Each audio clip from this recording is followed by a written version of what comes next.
Bonjour, salam alaikum. Voilà, c'est la septième partie.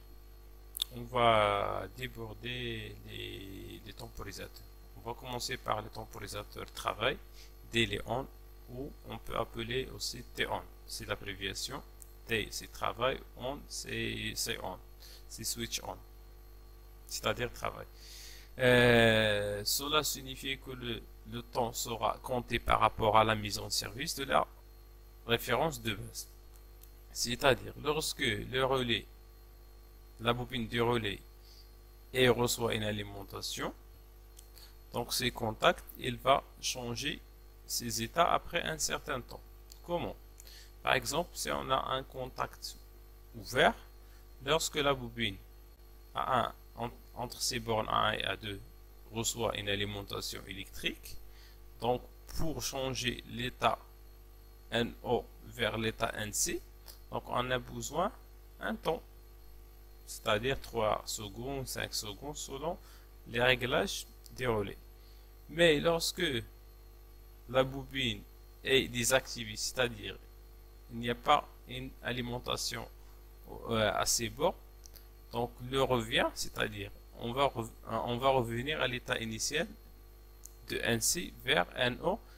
Le retour c'est instantané. Lorsque il n'y a pas d'alimentation, automatiquement ce contact il va s'ouvrir automatiquement. Donc dans ce type de temporisation, le basculement des contacts est retardé par rapport à la mise sous tension. Donc lorsque la bobine est sous tension, pour changer l'état de ce contact, j'ai besoin d'un temps. Mais la tombée des contacts est instantanée par rapport à la mise hors tension.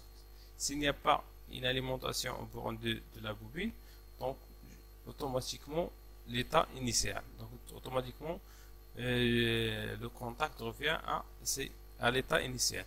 Donc voilà, on va voir le schéma développé plus le chronogramme. Voilà, on a un bouton poussoir S. Voilà le relais temporisé. Normalement c'est KT. Par exemple, c'est KA. Voilà, on a deux contacts. KA normalement ouvert ou KA normalement fermé. L'appuie sur le bouton poussoir, il met la bobine KA sous tension. Voilà. 0 c'est hors tension, le 1 c'est sous tension. Lorsque S il est fermé, automatiquement KA il est mis à 1, c'est-à-dire sous tension. Donc qu'est-ce qui se passe?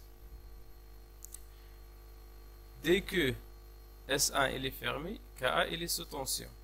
Pour allumer la lampe H1, on a besoin d'un timing ou une temporisation de 2 secondes. Voilà les 2 secondes.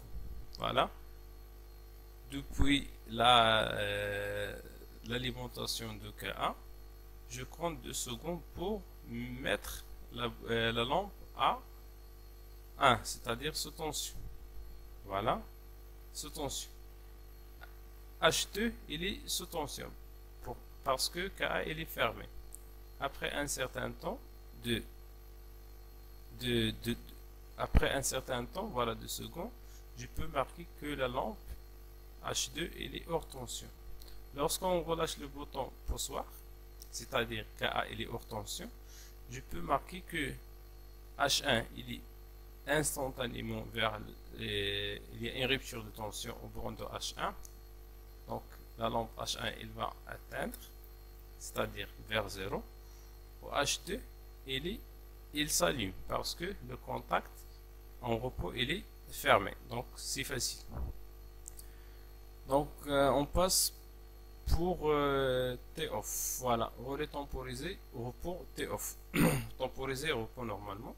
Cela signifie que le temps sera compté par rapport à l'arrêt de la référence de base. C'est-à-dire, voilà le symbole. On a un petit carreau noirci. Par contre, T-on ou temporisateur de travail, on a un carreau. À l'intérieur de lui, on a une étoile ou deux traits croisés. Voilà. Voilà le symbole. Voilà les contacts. Voilà, il faut faire la différence entre les contacts de T-off et T-on. Donc si ce relais il est alimenté, c'est-à-dire à ces bornes il y a une tension, donc je peux constater que les deux il va changer l'état immédiatement. Ce contact, s'il est ouvert, il se ferme. Ce contact, il est ouvert, et il est fermé, il s'ouvre immédiatement, instantanément. Le changement d'état, lorsque ce bobine reçoit une alimentation, je peux marquer qu'il y a un changement d'état pour les deux contacts à la fois. Mais s'il n'y a pas d'alimentation aux bornes du relais, voilà, A1 et A2, je peux marquer qu'il y a un retard. Pour revient à l'état de repos, j'ai constaté qu'il y a un retard. Voilà. Un retard pour revient à l'état initial. S'il n'y a pas d'alimentation aux bornes de la bobine. Dans ce type de temporisateur, le basculement des contacts est instantané par rapport à la mise sous tension. Lorsqu'on reçoit une tension, donc les contacts, il va changer l'état immédiatement, subitement. Mais la retombée, c'est-à-dire revient à l'état de repos des contacts, est retardée par rapport à la mise hors tension.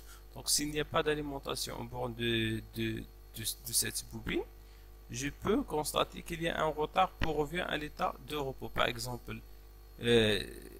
pour fermer ce contact, c'est 0 secondes. Lorsque A1 et A2 il est sous tension, ce contact il se ferme.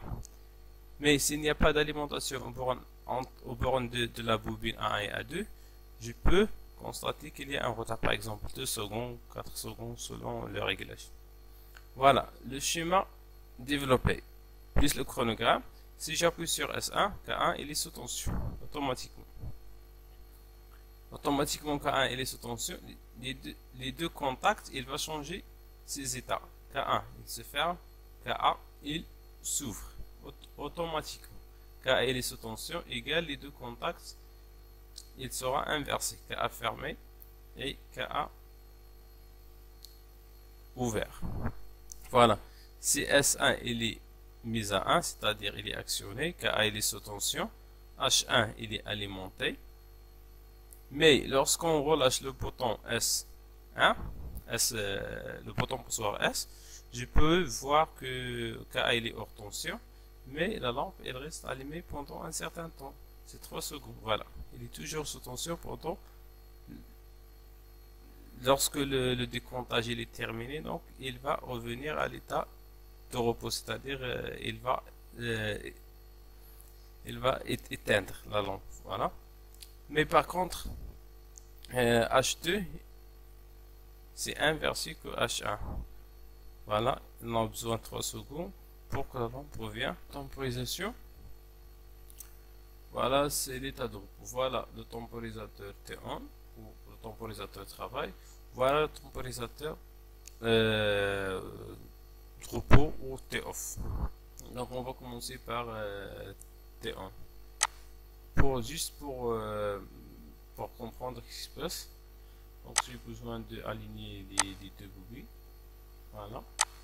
La même chose pour cette bobine. Voilà, on commence le simulateur. Par exemple, si j'appuie sur le bouton poussoir, voilà le temps de décomptage. Le temps de réglage, c'est 5 secondes.